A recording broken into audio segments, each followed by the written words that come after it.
Anak berkebutuhan khusus ABK merupakan anak dengan karakteristik khusus yang berbeda dengan anak pada umumnya. Di balik kekurangan yang dimiliki ABK terdapat segudang potensi dan kreativitas yang mampu memandirikan mereka kelak.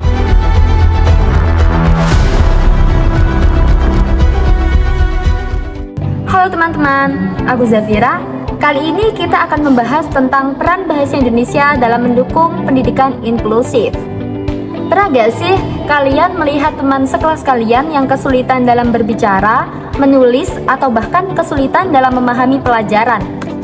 Apakah kita sudah benar-benar memahami kondisi mereka, atau justru kita menganggap mereka berbeda dan akhirnya kita menjauhi? Aku gak suka belajar sambil duduk. Aku suka jalan-jalan, tapi aku suka belajar.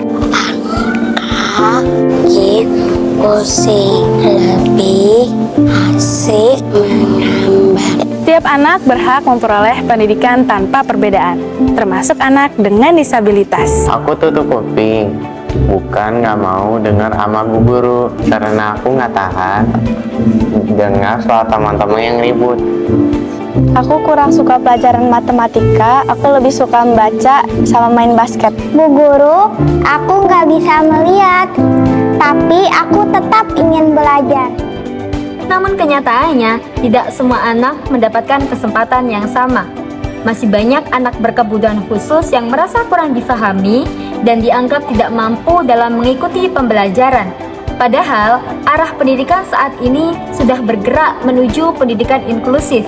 Artinya, semua tanpa terkecuali berhak belajar bersama dalam satu lingkungan yang sama.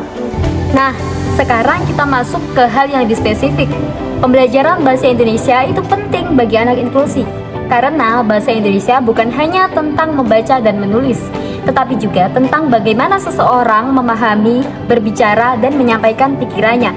Dalam pembelajaran inklusif, bahasa Indonesia menjadi jembatan utama komunikasi. Tapi, apakah cara mengajarnya dapat disamakan dengan semua anak? Tentu tidak. Karena anak inklusi membutuhkan pendekatan yang berbeda, seperti penggunaan bahasa yang lebih sederhana, pengulangan, atau bahkan pemberian waktu yang lebih untuk mereka merespon.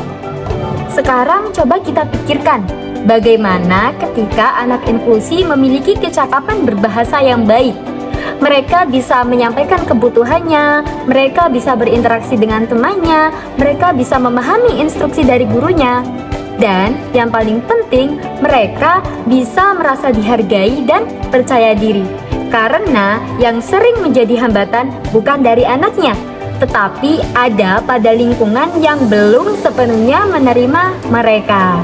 Coba jujur, kalau kalian berada di posisi mereka, apa yang kalian harapkan dari lingkungan sekitar? Difahami atau diabaikan? Nah, dari sinilah pentingnya kita sebagai bagian dari lingkungan belajar harus lebih sadar dan peduli terhadap pendidikan inklusif.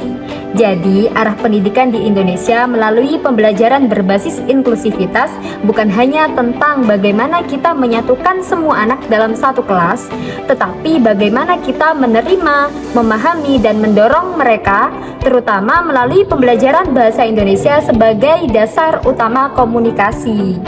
Karena pada akhirnya, pendidikan bukan hanya tentang siapa yang paling pintar, tetapi tentang bagaimana semua anak dapat tumbuh dan berkembang bersama. Yuk, mulai dari sekarang kita harus lebih peduli dan memahami pendidikan inklusif. Sampai jumpa!